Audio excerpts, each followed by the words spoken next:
Jane, and hello, Michelle. Thank you so much for joining me. It is a gorgeous Sunday morning here in East Texas. Hello, Sarah. Thanks for joining us as well. So, for those of you that join me regularly, welcome. For those of you that join me for the first time, welcome for the first time.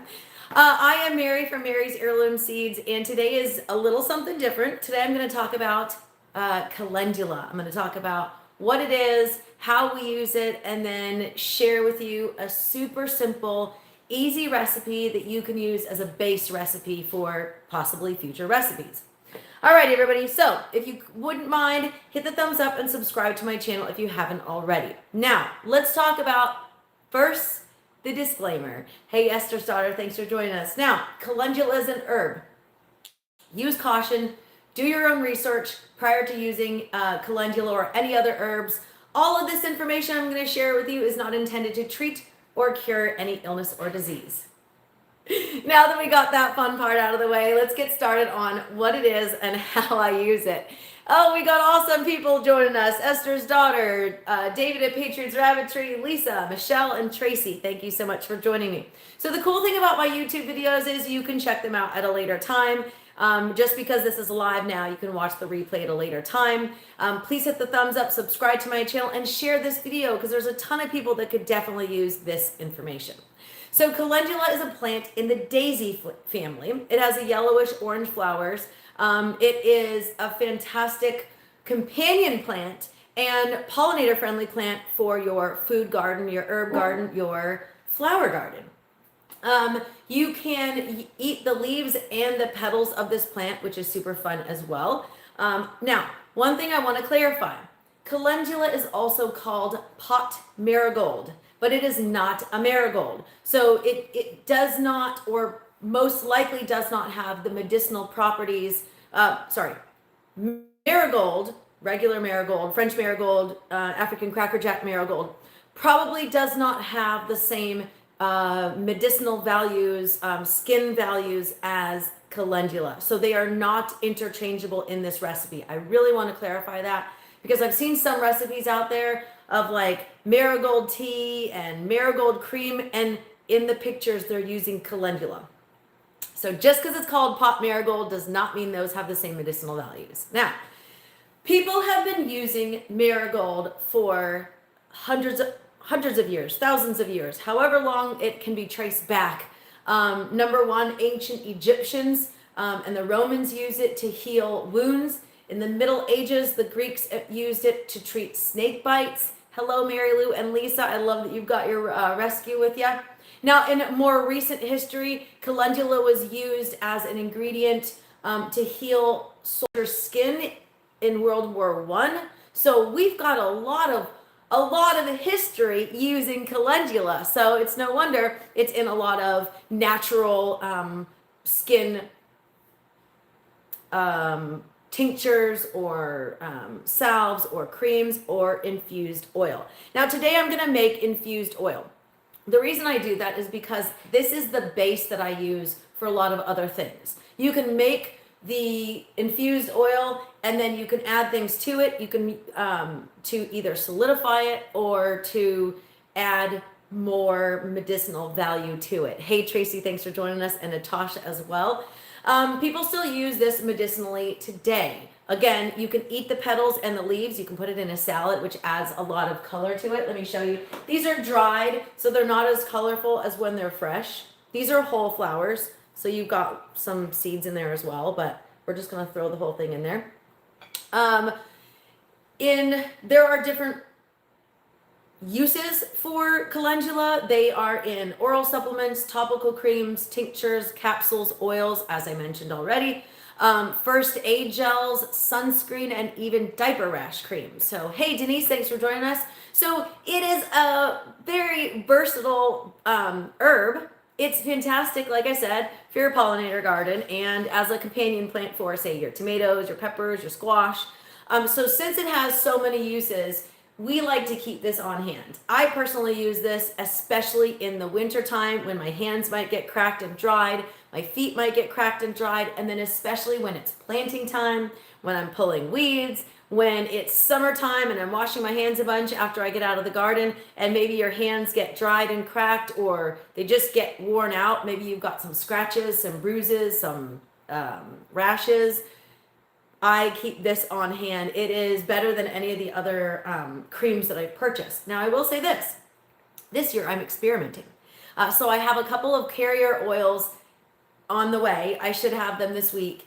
So I'm going to share with you 2 that I'm making right now. And then I'm also going to share with you other ingredients that you can use as well. So I promised that I would discuss what it is, the value of it, and now we're going to talk about how I use it. Hey, Dana, thanks for joining us. All right, so there are a lot of different ways you can use it, but I'm going to share with you the Calendula infused oil. Like I said, because it's super easy. This is a base. Now, you can make just an infused oil. This is 2 ingredients: calendula, dried calendula, and organic coconut oil. That's it. Now, it's a little warmer, so it is more room temperature. It's still a liquid form. I can put this in the refrigerator and it'll solidify. If I put it outside, it'll become a liquid again. So this is the first batch that I made. Now today I'm going to make a different batch. Today I'm going to use olive oil instead. And then tomorrow I'm going to use a different carrier oil. So you might be asking me, what's up with the oil? Carrier oils are what you're going to use to infuse with your calendula. So a couple of carrier oils include, let's see, you've got olive oil. That's what I'm going to use next. You've got coconut oil. That's what I used already. You have sweet almond oil. You've got avocado oil. You've got hemp seed oil. There are so many different oils that you can use. You do want to make sure that you're not sensitive to this type of oil. And I also don't use a generic vegetable oil. I prefer an organic variety, an organic option, because I'm already using organic flowers. And I'm going to be putting it on my skin. So I want to make sure that I use something that is more natural, more healthy for me, and something that isn't going to irritate my skin. Now, for those of you that don't know me, I have sensitive skin, so I have to be careful what I put on my skin. There may be a carrier oil that doesn't, that maybe reacts to my skin, or my skin reacts to it, I should say. So when I choose a new carrier oil, I'm going to do a patch test. So before I even make my calendula infused oil, I'm going to take that oil and I'm going to rub it on a small patch of my skin. And I'm going to make sure that that carrier oil doesn't bother my skin. I know for a fact that calendula does not bother my skin because I've used olive oil and coconut oil and avocado oil in the past to make my infused oils. So I know calendula doesn't bother my skin. I know that those 3 carrier oils don't bother my skin. I've already done the background on that one. So you're probably ready. Are you guys ready for the recipe? By the way, if you guys don't know, you can always ask me questions while I'm live. We can chat and ask some questions. Hit the thumbs up and subscribe to my channel if you haven't already. In the description section of this video, you'll find a link to calendula seeds. So you can actually grow your own calendula from seed and make your own calendula infused oil. We carry calendula seeds in a single seed pack or a bulk seed pack. Tracy and Esther, you are ready, ready, ready. All right, so there's 2 ways that I make calendula infused oil. The first one is my favorite, and this one is using a slow cooker. It's generally faster than the other option, which is the solar option. I'll share that in just a second. So it's real simple. You're going to take, you can use as much of it as you want or as little of it as you want. But I do have a recipe on my website. It is 1 ounce of, this is more than an ounce, 1 ounce of dried calendula flowers. Why do I specify dried? Because you do not want water content in your infused oil. If you have water in it, is there a problem? If you have water in it, it can make your oil go rancid. So you really want to make sure that you've got no extra water. You want them fully dried. So 1 ounce of organic calendula flowers, and then 1 to 2 ounces of coconut oil, and then 1/3 to 1 cup of olive oil. So that is the basic recipe. Now today I'm going to use just olive oil because, like I said, I'm going to do a test. I'm going to see what works best for hydration. Yes, Lisa says fully dried calendula flowers. Absolutely. So the first batch that I made was just coconut oil. That's it. And the next one I'm going to use is just olive oil. Esther's daughter says, yay, I have 3 cups of dried calendula flowers. Do you air dry or dehydrate the flowers? I personally air dry them because I have a space that is very dry. We've got an area that has a dehumidifier, and that works out really well for me. I also have a dehydrator, so you can definitely use that as well. Does it matter which variety of calendula you use? So we use Calendula officinalis, which is the original calendula. We don't use the hybrid varieties because that's what we grow and that's what we sell. I don't know that a hybrid variety would have the same medicinal benefits. I don't know. So I can't really answer that specifically. I can answer you why we use what we use because it's the original calendula. It's what they have been using for centuries. Hopefully that answers your question. Now what I'm going to do is I'm going to take my calendula. Well, first I'm going to turn my slow cooker on. That would help, right? And you want to turn this on low. You don't want this on high.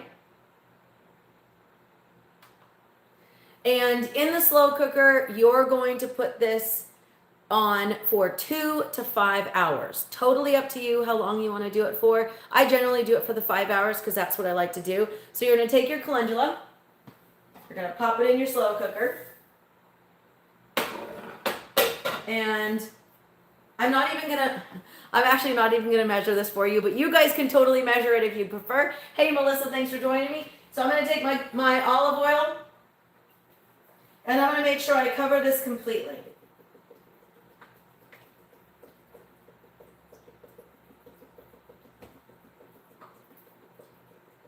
Now, there you go.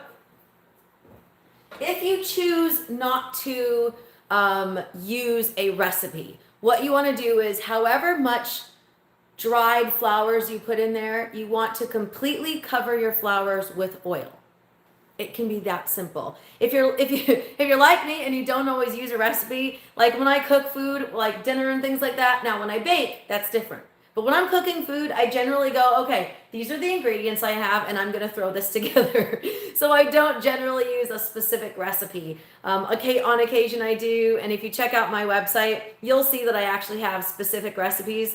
Asia says, note to self, 1 ounce dried organic flowers, 1 to 2 ounces of, it's actually 1 to 2 cups of coconut oil, and then 1/3 to 1 cup of olive oil. So yeah, super easy, very simple. I prefer an organic olive oil that is, you can use whatever you want. I prefer an organic one. You can use extra virgin olive oil, you can use regular olive oil, whatever you prefer. And like I said, I'm trying multiple options. So we've got organic coconut oil. This one is refined organic coconut oil. You can use more of a less processed if you prefer. That's just what I had. I've got a couple of other things coming. Like I said, I've got hemp seed oil coming. I've got jojoba oil coming. And I have avocado oil coming. And I'm going to use all of these different ones by themselves so I can see what works best for me. So I'm going to stick this in here. Give it a little mix. Why not? You just want to make sure that your flowers are completely covered. And those are completely covered. Now it's going to sit here for 2 to 5 hours before I am ready to use it. Now when I'm ready to use it, I'm going to strain it off. And I forgot my strainer. Hang on just a second. So after the 2 to 5 hours on the slow cooker is done, I will put this in a glass jar. I always use glass when it comes to my oils. I find that that's important. I don't want plastic in my infused oils, especially since it's going to be hot when I pull it out. I use a strainer and I put this over it so that I don't get, I can pull all the flowers out You can also use a cheesecloth if you prefer. If you really want to make sure all of the sediment is out from the flowers, you can use a cheesecloth as well. And actually, you can use a strainer and put the cheesecloth in there, so that works out as well. Now, that is once I'm done, and I'll put it in my glass jar. And then I'm going to go ahead and label it. Super simple, super easy, 2 to 5 hours on the slow cooker method. Ta-da! Now, there are other ways of making calendula infused oil. You can use what's called the solar method. And what you're going to do then is you're going to take a jar, whatever jar you have, and you're going to fill it up 2/3 of the way of calendula flower. So this is a little too full. I would probably put it up to here. It's about 2/3, right? So what you would do is leave a little bit of headspace here. If for those of you that can, you got your headspace, right? So the solar method, yep, Patriot Travis, you said you prefer the solar method. Since it's warm here now, I can do that. Last Saturday, it was 17 degrees here, so I couldn't really do the solar method. It would have just frozen outside. But the solar method takes a little longer, which is totally fine. Now the solar method, like I said, you're going to take your glass jar. Don't use plastic because this is going to be outside. You don't want that baking into it. You're going to fill your jar 2/3 of the way up with your dried calendula flowers. Then you're going to use whatever carrier oil you decide, and you're going to fill it up to the top, making sure that all of the flowers are completely covered with oil. Same as what we did with the slow cooker there. I'm going to shake it really well or stir it really well and put a lid on it. Now, from there, you can put it in a sunny windowsill. You can put it outside, preferably where critters aren't going to get it because you don't want to lose it. And you're going to leave it in a warm, sunny spot. You're going to want to shake it once a day. And David says you put yours in a sunny windowsill. Perfect. And then this is going to take 4 to 6 weeks using the solar method. So come summertime, I'm going to use the solar method as well, and I'll probably use one of the different carrier oils I have, and I'll see how that works as well. That is the original way of making calendula infused oil, is using the sun, using natural resources to create a healthy skin product. So once you are done with the 4 to 6 weeks of solar infusion, you're going to want to do the same thing. Jane says, note to self, plant more calendula seeds. In the description section of this video, you'll find a link to my calendula seeds. You can buy them by the ounce, which is a lot of seeds, or you can buy them just by the seed pack, which is like 60 to 100 seeds per pack. So once you are done with the solar method, Tracy said how many days? If you're using the solar method, it is 4 to 6 weeks. If you're using the slow cooker, it's 2 to 5 hours. So I want to differentiate those two. Solar is a little longer, slow cooker is a little faster, but again, like David, you prefer the solar method, which is totally awesome as well. When you are done with the solar method, you're going to do the same thing you did with your slow cooker. You're going to strain off your flowers, and then you're going to put it in a clean glass jar with a lid. Super important to have that lid. I don't want critters getting in here. I don't want dust getting in here because I'm going to be using this on my skin. And then that's it. So one thing I will also say is, in general, homemade products tend to have a shorter shelf life. So it is recommended to use up this infused oil within 1 year. Gift it, use it. I will definitely be gifting some of these different creams and oils that I will be using. So a couple of things that I might add to this, if I was using the calendula infused oil, we have 2 Tracys joining us today.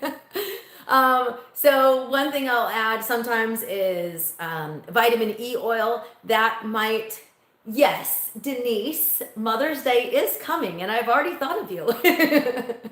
Denise is my mom, everybody. So yes, Mom, I've already thought about what I'm going to send you for Mother's Day. Some of my awesome calendula infused oil. Speaking of which, one of the things that I'm going to add for my mom is lavender oil. You can brew up the calendula infused oil with dried lavender as well. So you have an infused lavender calendula oil, or you can take your infused oil and then you can add drops of lavender essential oil in it. And that would be a great one as well. You can also make your own infused lavender oil using the exact same techniques that you would use for calendula oil. You can make your own lavender infused oil as well. So you can mix and match these as long as you do your research on what works for your skin, what should be on your skin and what should not be on your skin. So you don't want to just go out into your garden and start pulling up plants and then infusing oil with them if you don't know what it is, what it's for, and what it might do for your skin or to your skin. So that's my second disclaimer of the day, is make sure you know what it is that you're using and how it may affect your skin. Super important, right? So before I go, in the description section of this video, you'll find a link to my comprehensive planting guide. You'll find a link to new arrivals for 2026. You'll also find a link for the new shirts that we have at Mary's Heirloom Seeds, and lots of great information both on my YouTube channel, Facebook, social media. I've got a lot of great info there. In general, I am live every Wednesday at 5 p.m. Central Time on Facebook. Now, my weekly YouTube live is Saturday morning at 9 a.m. Now, I was at Bob Wells Nursery yesterday doing a seed chat about fun and unique seeds for their annual seed swap. That's the third year I've done their annual seed swap, and we have a blast every time. So if you're local, definitely check out Bob Wells Nursery in Mineola, Texas.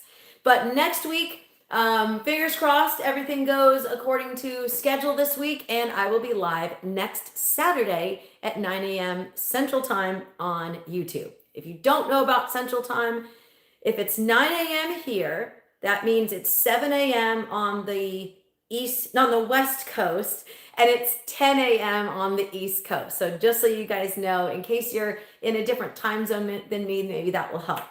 Thank you so much for joining me. If you guys have questions, if you're watching the replay, or if I didn't answer your question while I was live, my email is mary@marysheirloomseeds.com, and I do try to answer your questions. Thanks so much for joining me, everybody, and happy planting.